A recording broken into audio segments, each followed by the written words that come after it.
हर जगह रोडों के ऊपर काम लगा है तो बिटास के रोड पे क्यों नहीं? अगर 82 लाख का पैसा बिटास के रोड के लिए 42 लाख इन्वेस्ट करके अभी रोड चलने के काबिल नहीं है। अस्सलाम वालेकुम वरहमतुल्लाहि वबरकातुहू। आप देख रहे हैं एक्टिव जुबैर। आज फिर से मैं आपसे गुजारिश करना चाहता हूं, जिसने भी इस रोड पर टेंडर दिया है और उस टेंडर को करने के लिए आगे दूसरे कॉन्ट्रैक्टर को दिया है, बिटास का रोड इस वक्त भी उसी कंडीशन में है जिस कंडीशन में वो पिछले साल था।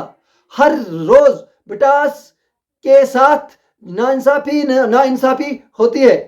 तो मैं बताना चाहूंगा कि हर जगह रोडों का काम बड़े जोरों और शोरों में है, तो बिटास की आवाम आज भी उस रोड से महरूम क्यों है?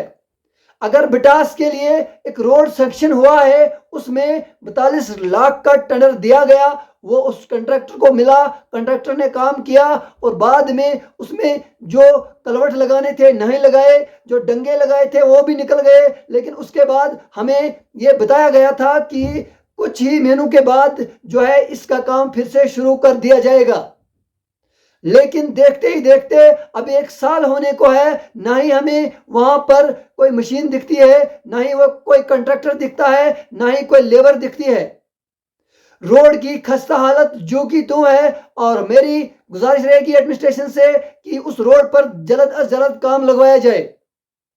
और जो 42 लाख का पैसा बताया गया है कि शेड्यूल के हिसाब से ड्रेनें भी बनेगी, डंगे भी लगेंगे और प्रोडक्शन वर्क होगा, तो पता नहीं क्या क्या बताया जाता है लोगों से। लेकिन ग्राउंड जीरो पर अगर मैं कहूं तो ग्राउंड जीरो पर जीरो काम है। तो इस चीज से आवाम काफी परेशान है।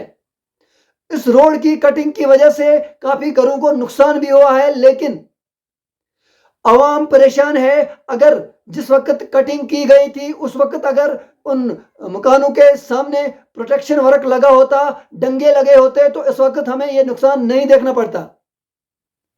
तो कहीं न कहीं लापरवाही की जाती है और लोग जो है बार बार ये गुहार लगाते हैं कि रोड पर काम लगवाया जाए, काम लगवाया जाए। उस वक्त काम लगाया जाता है जिस वक्त बारिशें बर्फ होता है। उस कटिंग से फिर नुकसान होगा। और वहां पर जो है मैं ये कहना चाहूंगा कि जहां जहां पर भी मकान है, मकानों के सामने सबसे पहले प्रोटेक्शन वर्क लगाना चाहिए, डंगे लगाने चाहिए। और वहां पर आते ही जहां पर पॉइंट निकाला गया है, वहां जो नाला है उस नाले के सामने सबसे पहले कलवट लगना चाहिए ताकि वो पानी रोड में ना आए। जिस वक्त तेज बारिश होती है उसके बाद वो बारिश जो है सीधा रोड आता है। बाई रोड आने के बाद उससे गांव को भी नुकसान होता है और रोड का नुकसान तो होना ही था। तो एक बार फिर से मैं गुजारिश करना चाहता हूं कि वार्ड नंबर 6 बिटास का जो रोड है, जिस ठेकेदार को भी है, तो मैं नाम मेंशन नहीं करना चाहूंगा, तो मैं गुजारिश करता हूं कि उस रोड पर काम किया जाए। और जे साहब से मेरी ये गुजारिश है कि आप बिल कैसे बनाते हैं, आप बिल कैसे देते हैं?